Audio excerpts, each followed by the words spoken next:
Okay, so opening up this driveway, this tree, which really wants to hit the house, would need to be yanked out of there. Okay. See how the driveway, so we want to open up this driveway, see how it goes down here. So basically this needs to be shored up here and picked up a couple feet, and then concrete needs to be put underneath here. Probably need to bring an excavator in here.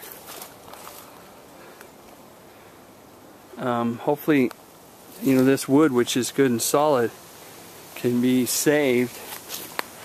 Somehow we can get underneath here, pick this up, patch it, and then have a good solid driveway corner here. Definitely an archuleta type of job. See where it's shifted right here? So that's not too bad, but this whole slab is just kind of dropped right there. Alright.